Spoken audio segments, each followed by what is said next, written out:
할렐루야. 예수 그리스도 이름으로 하나님 말씀 증거하겠습니다. 우리 다 같이 요한계시록 1장 12절부터 20절까지 말씀을 다 같이 찾겠습니다.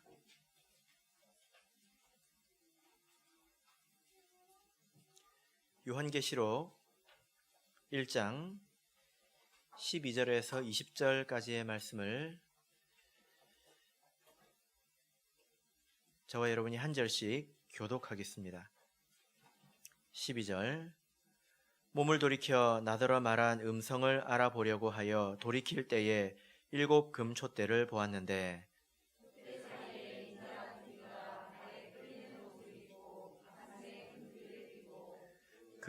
그 머리와 털의 희기가 흰 양털 같고 눈 같으며 그의 눈은 불꽃 같고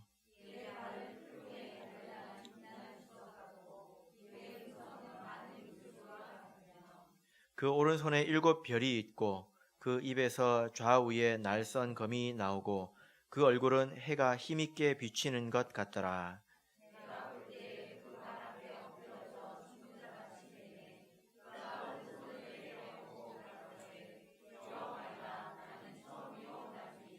곧 산자라 내가 전에 죽었었노라. 볼지어다 이제 세세토록 살아있어 사망과 음부의 열쇠를 가졌노니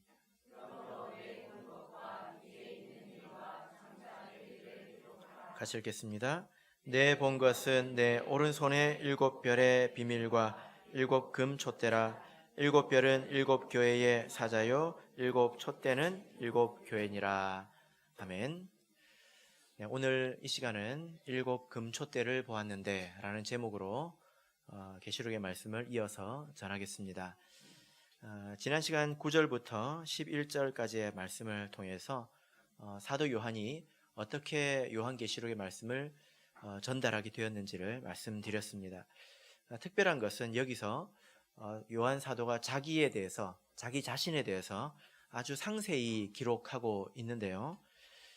이것은 우리 말세의 성도의 모범이 되기 때문에 그렇게 기록한 것입니다. 9절에 보시면 예수의 환난과 나라와 참음에 동참하는 자라 하나님의 말씀과 예수의 증거를 인하여 반모라 하는 섬에 있었더니 라고 자기가 핍박받고 있는 것을 기록한 것은 나를 좀 위로해달라 이런 뜻이 아니라 이것이 말세에 우리 성도들의 표본이 되기 때문입니다. 이 말씀과 6장 9절에서 11절의 말씀이 대칭이 됩니다. 6장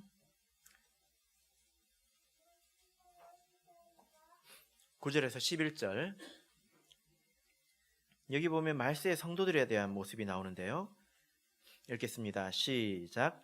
다섯째 인을 떼실 때에 내가 보니 하나님의 말씀과 저희의 가진 증거를 인하여 죽임을 당한 영혼들이 제단 아래 있어 큰 소리로 불러 가로되 거룩하고 참되신 대주제여 땅에 거하는 자들을 심판하여 우리 피를 신원하여 주지 아니하시기를 어느 때까지 하시려나이까 하니 각각 저희에게 흰 두루마기를 주시며 가라사대 아직 잠시 동안 쉬되 저희 동무 종들과 형제들도 자기처럼 죽임을 받아 그 수가 차기까지 하라 하시더라. 네. 여기 보니까 다섯째 인을 뗄 때에 하나님의 말씀과 저희의 가진 증거, 곧 예수의 증거를 인해서 죽임을 당한 자들이 나오지 않습니까? 그러니까 말세의 온전한 성도들은 이렇게 순교적인 그런 신앙을 가진 자들이다라는 것입니다. 이것이 사도행전 계시록 1장 9절에서 요한으로 모범이 되고 있는 거죠. 특별히 이 요한은 성령의 감동에서 하나님의 음성을 나팔 소리처럼 들었다고 기록하고 있습니다. 나팔 소리 같은 하나님의 음성을 들었다 이렇게 기록하고 있죠. 물론 이것은 귀로 듣는 그런 소리가 아닙니다. 만약에 정말 우리 귀에 들리는 소리라면 못 들을 사람이 없겠지요.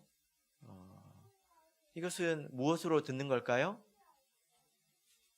우리의 믿음으로 또 우리의 영으로 듣는 것입니다.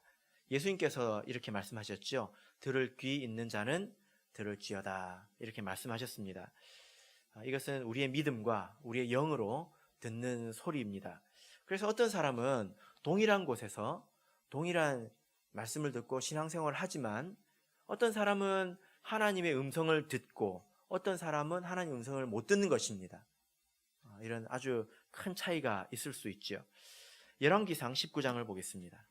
구약성경 열왕기상 19장 11절에서 13절을 보겠습니다. 열왕기상 19장 11절에서 13절을 보겠습니다.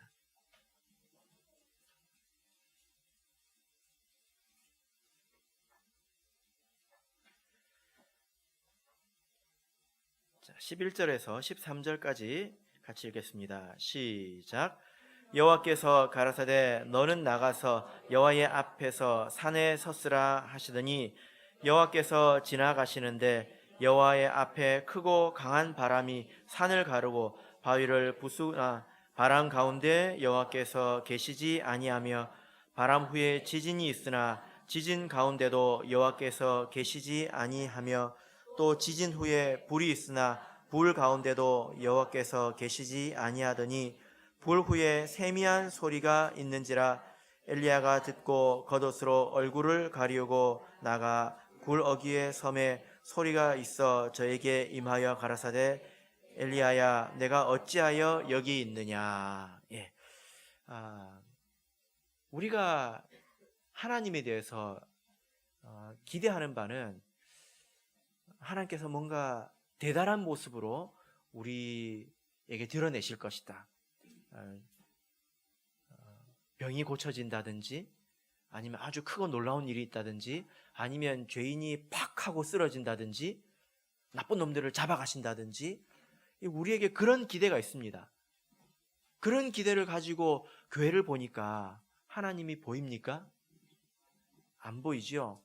그래서 여기 보니까 엘리야도 아마 그런 기대가 있었던 것 같습니다. 썩어져가고 아주 망해가는 그런 나라에 어떻게 하나님은 도대체 뭐 하시는지, 뭐 하고 계시는지 아무 일도 일어나지 않는 것을 보고 엘리야가 낭망한 것입니다. 낙심한 겁니다.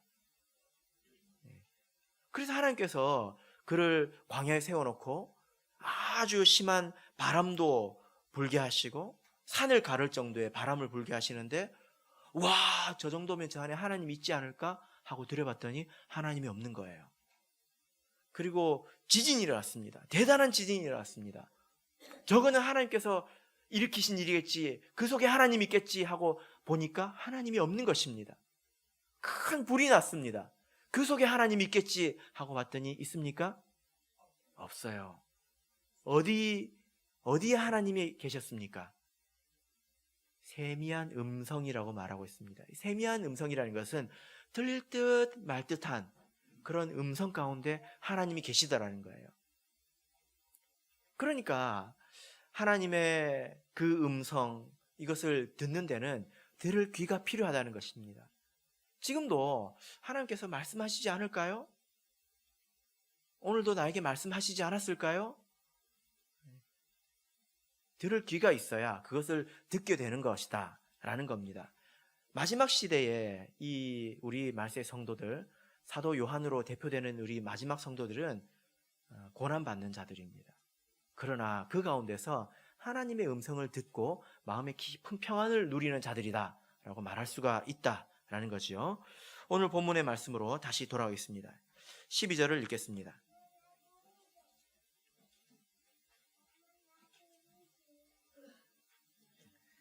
자, 12절.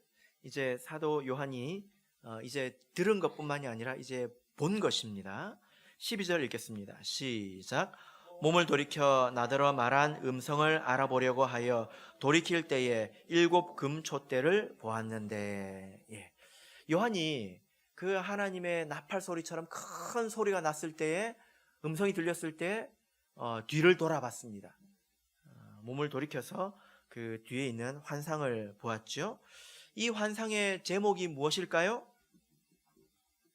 12절을 보니까 7 금촛대를 보았는데 라고 되어 있죠.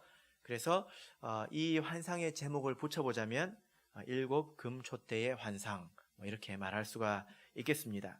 13절부터 16절은 이 환상의 내용을 세부적으로 묘사해 놓은 것입니다. 이 7금 촛대 사이에 인자와 같은 이가 계신데 그분의 모양이 이러저러 하더라 라는 거죠. 우리가 이 표현을 하나하나 알아가기 전에 전체적으로 이 환상이 어떤 환상인지를 우리가 아는 것이 더 중요합니다. 그래서 우리가 19절을 읽겠습니다. 19절 읽겠습니다. 시작. 그러므로 내 본 것과 이제 있는 일과 장차 될 일을 기록하라. 네. 19절을 보면 내가 본 것과 이제 있는 일과 장차 될 일을 기록하라 이렇게 말씀을 하셨죠.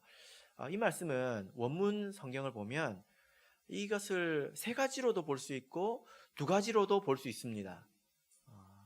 다 가능합니다. 그 세 가지라고 하면 요한계시록을 3등분을 할 수 있고 두 가지로 본다면 이것을 2등분을 할 수 있습니다. 한국 성경을 보면 세 가지처럼 되어 있지 않습니까?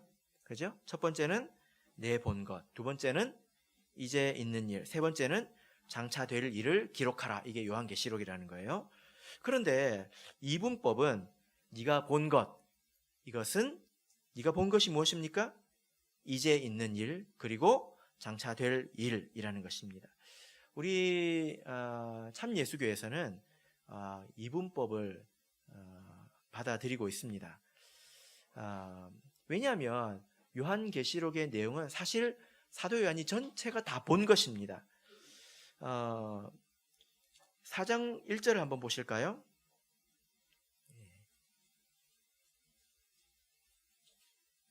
4장 1절을 보니까 이 일 후에 내가 보니 라고 되어 있죠.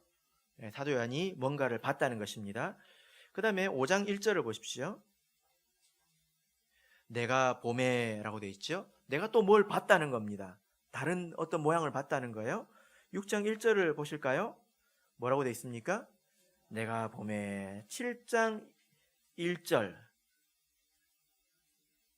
이 일 후에 내가 내 천사가 땅 내 모퉁이에 선 것을 보니. 이것도 봤다는 것입니다. 근데 8장은요 2절에 있습니다. 8장은 내가 보매 이렇게 되어 있죠. 9장까지 볼까요? 9장 1절 다섯 천사가 나팔을 불매 내가 보니. 그러니까 요한계시록은 전체가 사도 요한이 다 본 것입니다. 근데 이 본 것 가운데 지금 있는 일과 나중에 말세될 일이 있다라는 것입니다. 자, 이제 1장 20절을 보겠습니다. 요한계시록 전체가 사도 요한이 본 거예요. 1장 20절 읽겠습니다. 시작. 내 본 것은 내 오른손에 7별의 비밀과 7금 촛대라. 7별은 7교회의 사자요 7 촛대는 7 교회니라. 20절 말씀 보니까 내 본 것은 이렇게 말하고 있습니다. 네가 본 것은 굉장히 많은 것을 봤는데 그 핵심적인 내용이 무엇이냐? 이것은 7별의 비밀이라는 것입니다. 그러니까 요한계시록이 되게 길고 복잡하고 내용이 많지 않습니까? 그런데 이 내용의 핵심이 뭐냐? 7별에 관한 내용이다.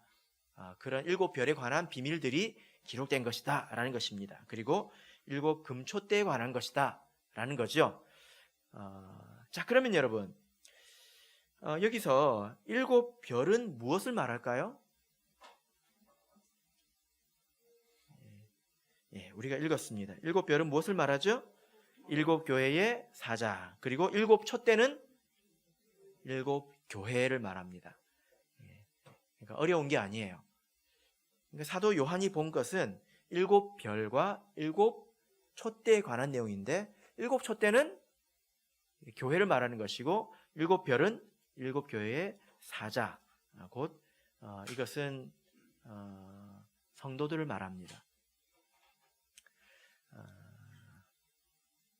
그러니까 요한계시록의 내용은 뭐냐면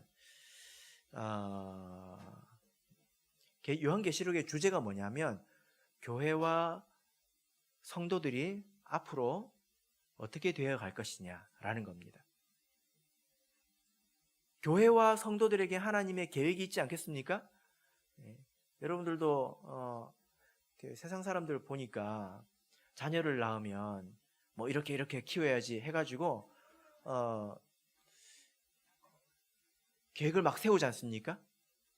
저희 보윤이가 태어날 때 제가 밖에서 기다리고 있는데 누가 찾아오더라고요.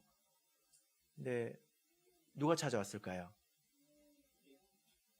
보험사가 찾아와가지고 얘가 몇 살 때 이런 걸 해야 되고 몇 살 때 이런 걸 해야 되고 20살까지 얘가 아직 태어나지도 않았는데 그 계획을 쭉 이제 이렇게 해야 된다고 저한테 가져왔습니다. 그래서 제가 괜찮다고 그랬거든요.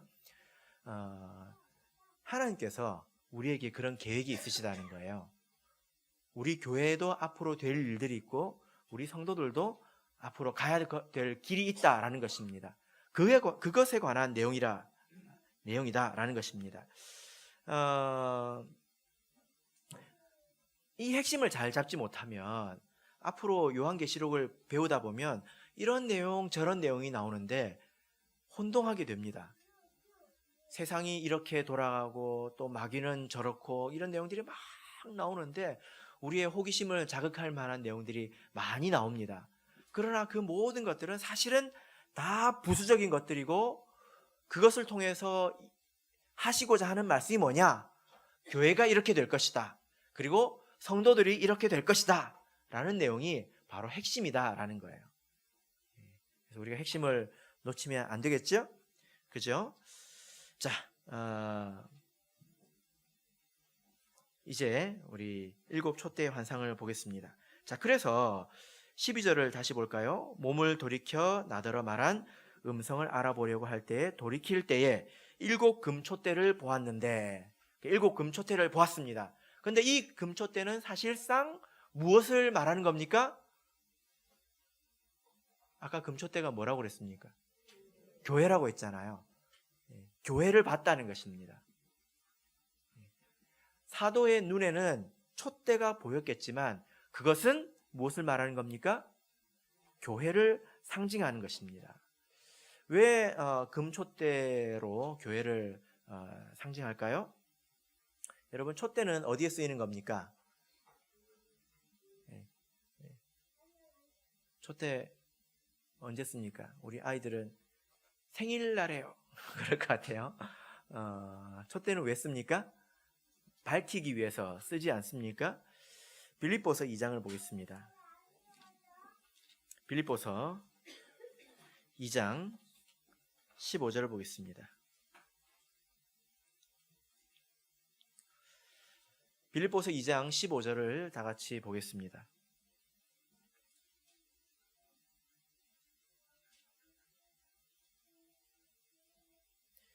빌립보서 2장 15절 같이 읽겠습니다. 시작.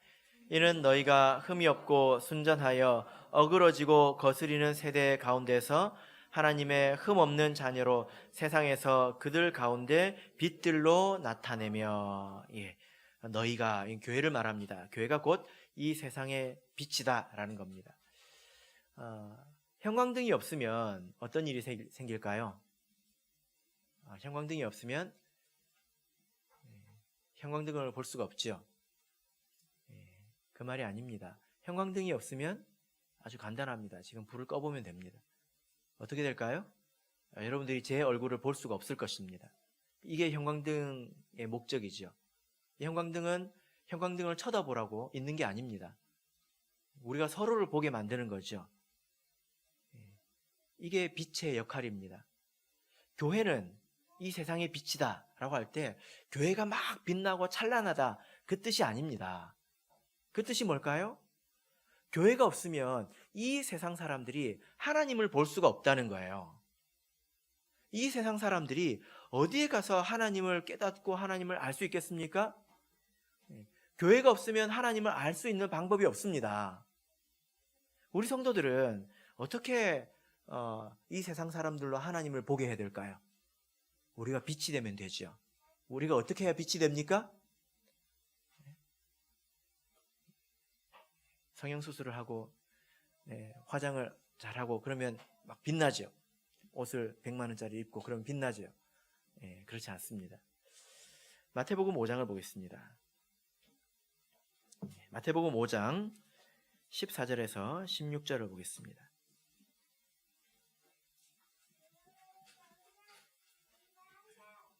마태복음 5장 14절에서 16절 읽겠습니다. 시작.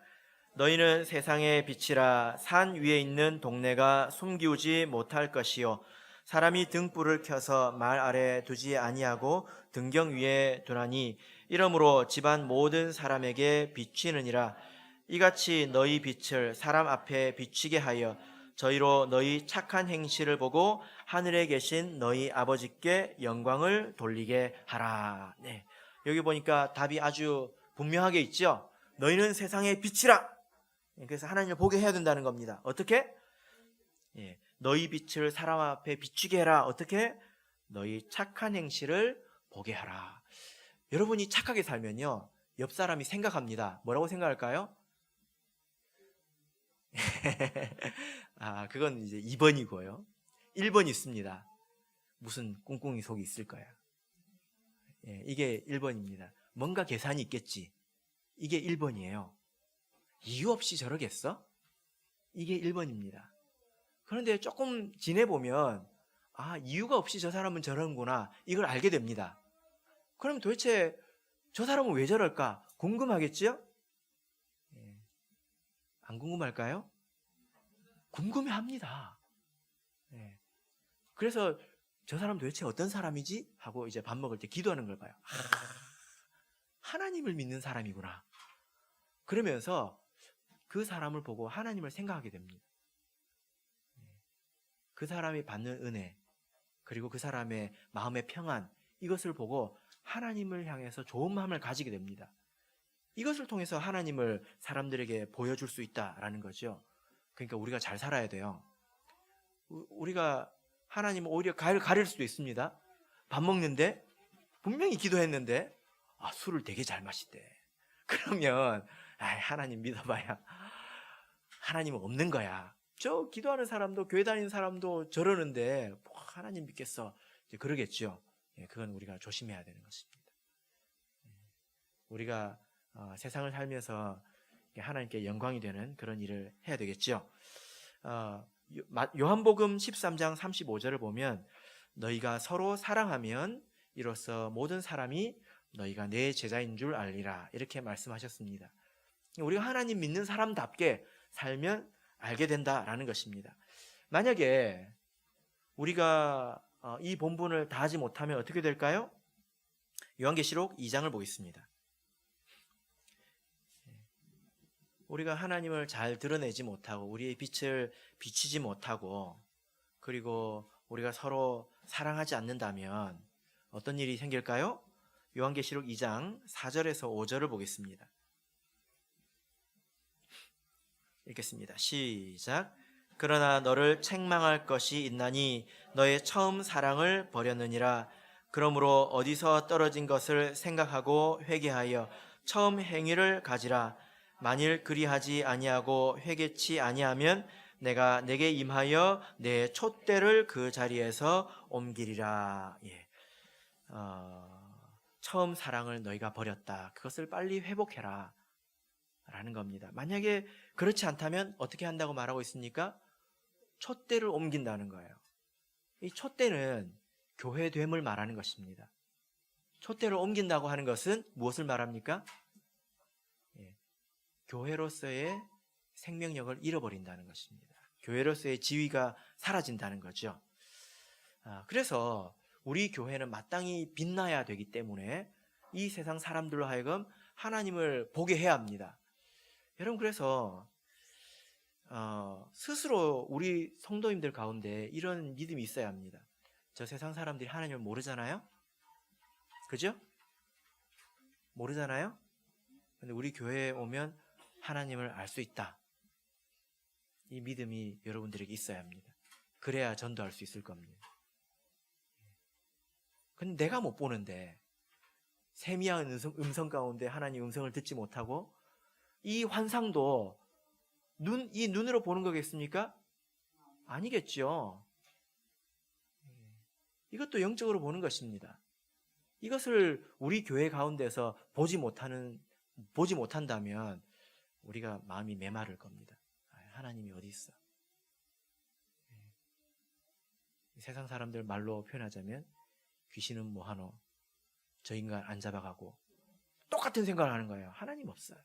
저 나쁜 놈, 저렇게 살고 있는 걸 보니까 이렇게 생각하는 것입니다. 본문으로 돌아가겠습니다. 1장 13절에서 16절을 읽겠습니다. 본문 1장 13절에서 16절 같이 읽겠습니다. 시작. 촛대 사이에 인자 같은 이가 발에 끌리는 옷을 입고 가슴에 금띠를 띠고 그 머리와 털의 희기가 흰 양털 같고 눈 같으며 그의 눈은 불꽃 같고 그의 발은 풀무에 단련한 빛난 주석 같고 그의 음성은 많은 물소리와 같으며 그 오른손에 7별이 있고 그 입에서 좌우에 날선 검이 나오고 그 얼굴은 해가 힘있게 비치는 것 같더라. 네, 이 요한 사도가 딱 돌이켰을 때에 무엇을 봤습니까? 7 금촛대를 봤는데 인자와 같은 이가 그 촛대 사이에 있더라라는 것입니다. 그런데 이 인자와 같은 이가 누구일까요? 누구일까요? 하나님 그리고 예수님입니다. 이것이 분명합니다. 왜냐하면 17절을 보세요. 17절에서 내가 볼 때에 그 발 앞에 엎드려져 죽은 자 같이 되매 그가 오른손을 내게 얹고 가라사대 두려워 말라 나는 처음이요 나중이니 그 인자와 같은 분이 요한 사도가 그걸 보고 놀라가지고 기절했습니다. 그랬더니 그 인자와 같은 분이 그 요한에게 오른손을 탁 얹으니까 깨어나겠죠? 그때 뭐라고 말했습니까? 두려워 말라 나는 처음이요 나중이니 나는 처음이요 나중이다. 요한 사도가 아마 처음에 이걸 보고 누군지 잘 몰랐을 수도 있어요. 그러니까 자기 자신을 밝히는 것입니다. 근데 처음이요 나중은 우리가 그동안에 좀 들어본 바가 있지 않습니까? 이 처음이요 나중이 누구죠? 하나님입니다. 왜냐하면 이미 우리가 배웠죠. 1장 8절을 보면 나는 알파와 오메가라 라고 되어 있죠. 22장 13절을 보면요.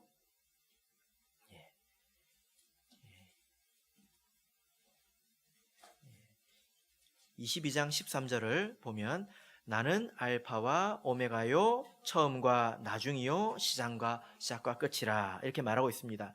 여기서 말하는 나는 누구입니까?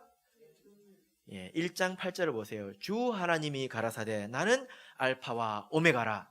그래서 이게 등식이 성립하는 겁니다. 주 하나님은 알파와 오메가고 는 시작과 나중입니다. 그러므로 하나님이 시작과 나중이죠. 처음과 나중이죠. 자, 그래서 이 인자와 같은 분은 스스로 누구라고 말한 겁니까? 나는 하나님이다. 이렇게 말한 거예요. 그리고 18절을 보십시오. 요한계시록 1장 18절을 보면 두려워 말라 나는 처음이요 나중이니 18절 곧 산자라 내가 전에 죽었었노라. 근데 하나님께서 죽었었대요. 하나님도 죽습니까? 이것은 누굴 말합니까? 예수님을 말합니다. 왜냐하면 예수님께서 십자가에 딱 죽으셨잖아요. 그죠? 성경을 보면 예수님께서 자신을 인자라고 하셨습니다. 인자. 근데 인자 이게 번역이 별로 안 좋은 것 같아요. 꼭 누구 사람 이름 같지 않습니까? 우리 교회 이인자 사모님이 계십니다. 이분은 성경을 읽을 때마다 인자 그러면 이제 뜨끔뜨끔 할 것 같아요. 자기 부르는 줄 알고. 인자라는 말은 사람의 아들, 풀어서 하면 사람의 아들 이런 뜻입니다. 예수님께서 자기 자신을 사람의 아들 이렇게 불렀죠. 기억나십니까? 여우도 굴이 있고 공중에 새도 거처가 있어되 오직 인자는 머리 둘 곳도 없다 이렇게 말씀하셨습니다. 여기서 말하는 인자는 자기 자신이죠. 그런데 여기 보면 이제는 인자가 아니라 누구라고 말하고 있습니까? 인자 같은 이라고 말하고 있습니다. 그러니까 예수님께서는 이 세상에 계셨을 때는 사람의 아들이었습니다. 인자였어요. 그런데 이제 부활하시고 난 후에는 더 이상 이 세상의 사람이 아들이 아니라 인자와 같은 이가 되는 것입니다. 다니엘서 7장을 보겠습니다. 다니엘서 7장. 다니엘서가 구약에 있지요? 7장 13절. 구약 성경 1245쪽입니다.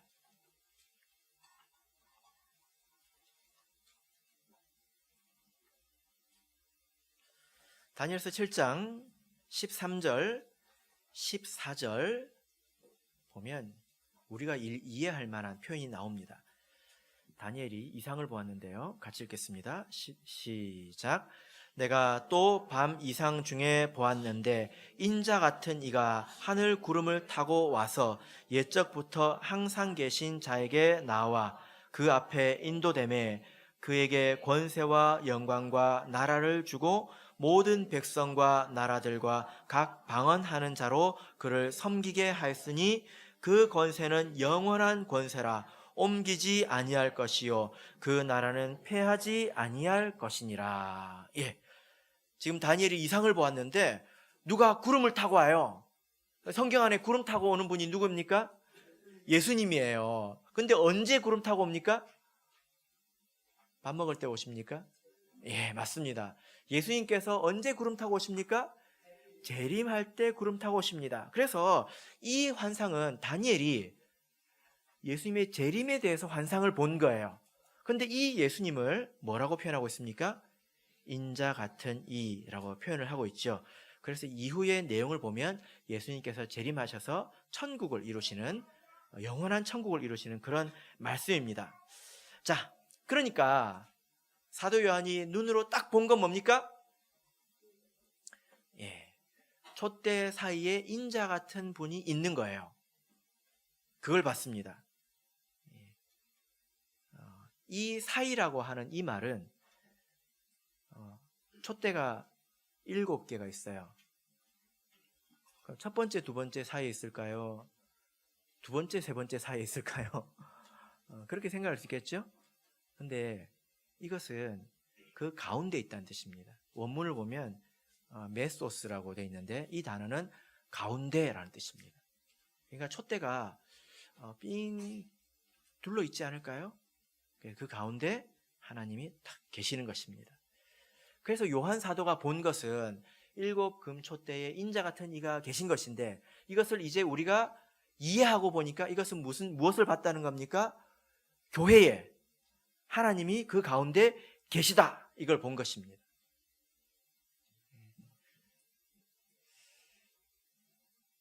여러분께서는 하나님께서 교회와 함께 계신 것을 보십니까?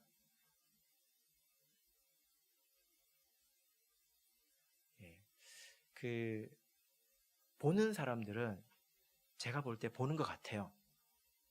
아는 것 같다는 생각이 듭니다. 그런데 모르는 사람은 제가 볼 때 모르는 것 같다 이런 생각이 듭니다.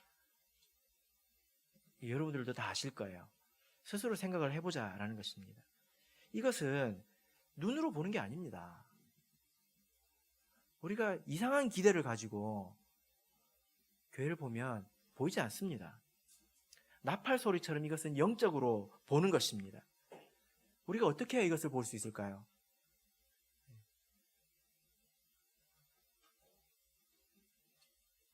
그런 감동이 있습니다. 하나님 정말로 계시는구나. 하나님이 함께 하시는구나. 저 못된 놈이 잘 살아있는 걸 보니까 없는 줄 알았는데 하나님 진짜 계시는구나. 여기서 마음의 중심에서부터 덜덜덜덜덜덜덜 하고 떨려오는 감동이 있습니다. 어떻게 우리가 볼 수 있을까요? 요한이 어떻게 봤죠? 요한계시록 1장 2절을 보겠습니다. 요한이 어떻게 보았습니까? 언제 보았습니까? 언제 보았습니까? 1장 12절을 보면 돌이킬 때 봤죠. 그죠? 예, 돌이킬 때 보았습니다. 여러분도 한번 돌이켜 보십시오. 이렇게. 예, 허리가 안 좋으신 분들은 잘 안 돌이켜지시죠. 이 돌이키다라는 이 표현도 그 일반적인 단어는 아니에요. 그 원문을 보면 이 단어는 신약에서 36번 정도 사용되는 것인데 이것은요 회개하다는 뜻입니다. 몸을 돌이키다 이럴 때도 쓰는데 대부분 이것은 회개할 때 쓰는 단어입니다. 사도행전 3장 19절 보겠습니다. 사도행전 3장 19절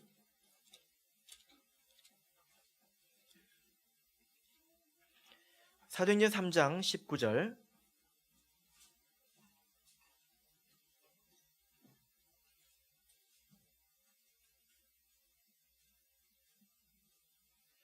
사도행전 3장 19절 읽겠습니다. 시작. 그러므로 너희가 회개하고 돌이켜 너희 죄 없이 함을 받으라. 이같이 하면 유쾌하게 되는 날이 주 앞으로부터 이를 것이요.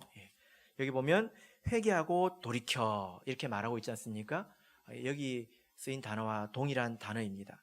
그러니까 우리가 하나님을 보려면요 세상을 향했던 마음을 돌이켜야 됩니다. 세상에 푹 빠져 있으면서 교회만 나온다고 해서 하나님을 볼 수 있을까요? 하나님 분명히 함께 계십니다. 정말로 하나님께서 함께 하십니다. 그런 간증들이 너무나 많고 우리가 알 수 있습니다. 어떤 자매님이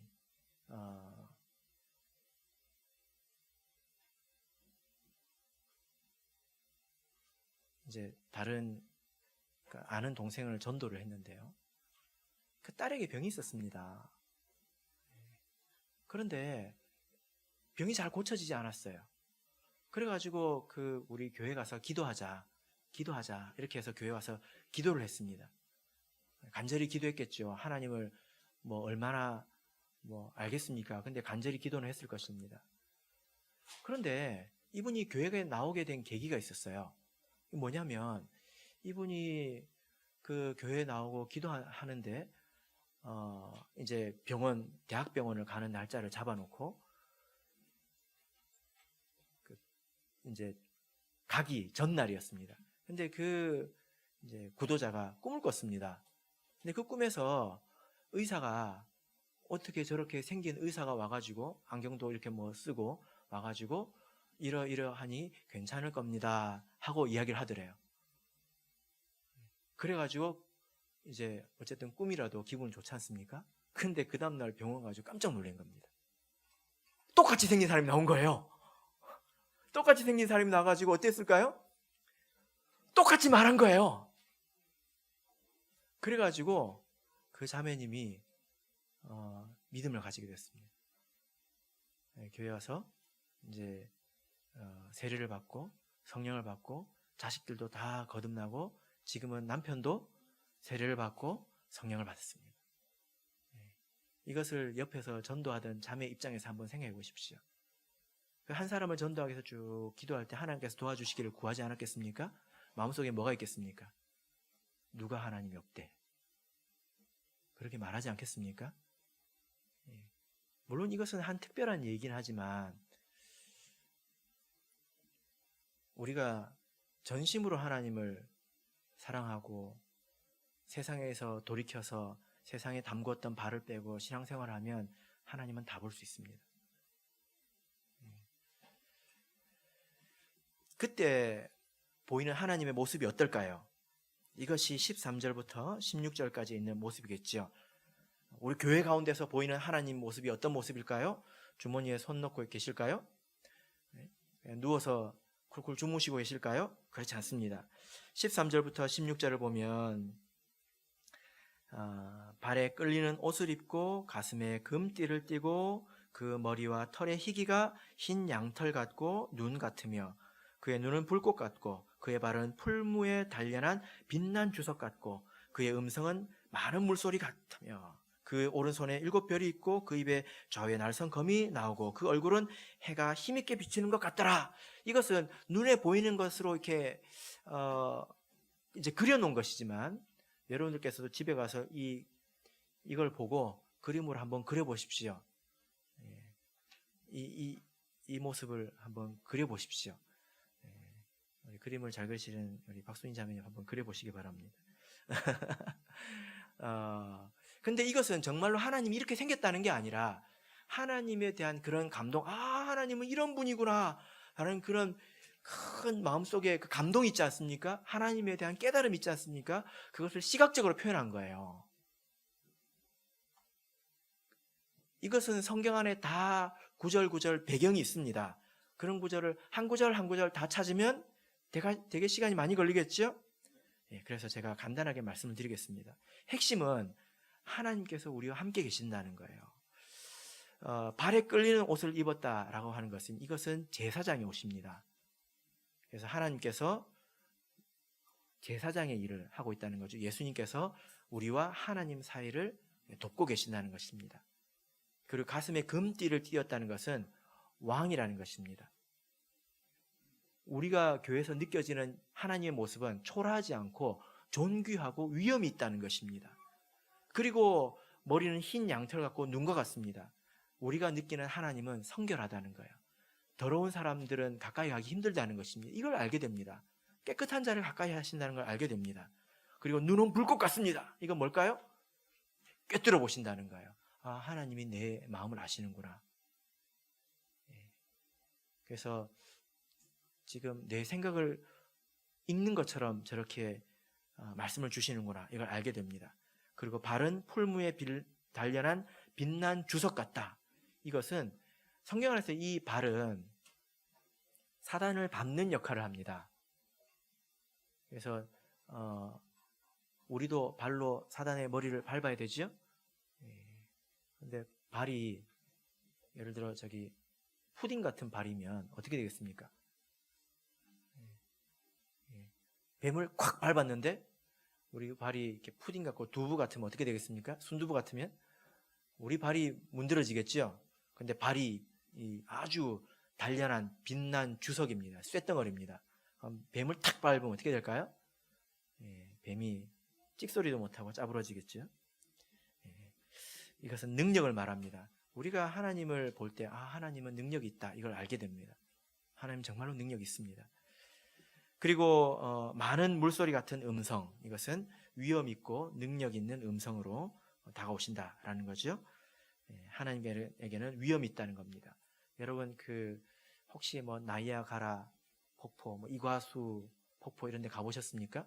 큰 물이 막 떨어지면 저는 안 가봤습니다. 텔레비전으로 들어봤는데요. 텔레비전으로만 봐도 그 소리가 웅장하고 위엄이 있지 않습니까? 하나님의 모습이 그렇게 느껴진다는 거예요. 그 다음에 오른손에 7별이 있습니다. 이 인자와 같은 분의 손에 뭐가 있습니까? 7별이 있습니다. 아까 7별은 뭐라고 했습니까? 7교회의 사자, 일꾼, 성도들을 말합니다. 7별을 손으로 딱 붙들고 있다는 겁니다. 우리가 이렇게 멀쩡하게 사는 것도 하나님께서 딱 쥐고 계시기 때문입니다. 하나님께서 우리를 살피신다는 걸 알게 됩니다. 그리고 그 입의 좌우에 날선검이 나온다고 말씀하고 있죠. 좌우의 날선검은 우리에게 익숙한 표현입니다. 히브리서에 있죠. 이것은 심판하고 권위 있는 그런 말씀입니다. 하나님의 말씀을 들을 때에 우리를 팍팍 찔러 쪼개죠. 우리 마음을 쪼개지 않습니까? 얼굴은 해가 힘있게 비친다. 이것은 굉장히 영광스럽다라는 것입니다. 예수님께서 변화산에서 변화되셨을 때 그런 모습처럼 굉장히 영광스럽다는 거예요. 우리가 교회에서 하나님에 대해서 하나님은 어떤 분일까 잘 느껴지지 않는다면 우리가 신앙생활을 아직 부족하게 하고 있는 것입니다. 신앙생활을 잘하면 반드시 이 하나님의 모습을 느끼게 되어 있습니다. 그러려면 우리가 어떻게 해야 된다고요? 돌이켜야 됩니다. 한 발을 똥물에 담궈 놓고 하나님을 볼 수가 없습니다. 이상한 데 빠져 있으면 하나님을 볼 수가 없습니다. 그 발부터 먼저 빼시기를 바랍니다. 말세례를 살아가는 우리 성도의 마음의 중심에는 항상 이것이 있어야 합니다. 이것이 무엇입니까? 그 교회의 중심에 하나님이 있다는 거예요. 이게 얼마나 쉽게 흔들리는지 아십니까? 교회 중심에 하나님이 있다는 것이 얼마나 쉽게 흔들리는지 아십니까? 내 인생의 중심에 하나님이 있다는 것이 얼마나 쉽게 흔들리는지 아십니까? 정말로 쉽게 흔들립니다. 이제 계시록을 앞으로 배우다 보면 여러 가지 어려움도 오고 또 환난도 온다고 이야기합니다. 그리고 마귀도 무적행에 풀려서 사람들을 괴롭게 하고요. 또 사람이 말로 표현할 수 없는 자연재해도 이 땅에 찾아옵니다. 우리가 그런 것에 마음을 뺏기기도 하고요. 그리고 우리 삶에 어려운 일이 일어나면 하나님이 진짜 있을까? 의심이 되기도 합니다. 교회가 혼란스러우면 정말로 하나님이 있을까? 의심이 되기도 합니다. 그런 일이 정말로 많습니다. 그러니까 우리가 신앙생활을 제대로 해서 하나님이 정말로 우리 중심 가운데 계시다라는 믿음이 아주 확실하고 토철해야 그런 것들을 통해서 하나님께서 이루시는 일도 안다는 것입니다. 여러분 이 말 이해되십니까? 지난 10여 년간 우리 교회에 어려운 일들이 많았습니다. 총회적으로 또 교회적으로 어려운 일들이 많았습니다. 어떤 사람은 한탄하기를 10년 동안 허송세월했다. 교회가 이렇게 이야기를 합니다. 그런데 저는 그렇게 믿지 않습니다. 이제 고달팠던 기간들을 저도 지금 다시 생각을 해보는데요. 오히려 그 기간 중에 많은 깨달음과 많은 발전이 있었습니다. 교회가 많이 성숙했습니다. 수십 년간 하지 못했던 성숙들을 이 기간 동안에 많이 이뤄냈습니다.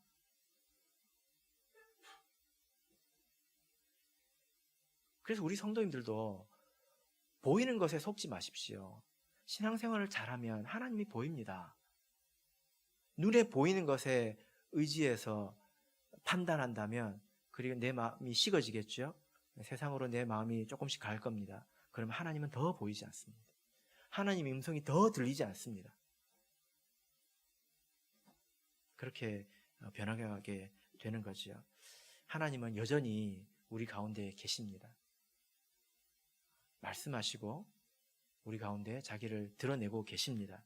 바라옵기는 우리 모든 성도님들께서 성령이 충만해서 하나님께서 함께 하시는 것을 보고 들으면서 신앙생활 하시기를 예수 그리스도 이름으로 축복합니다.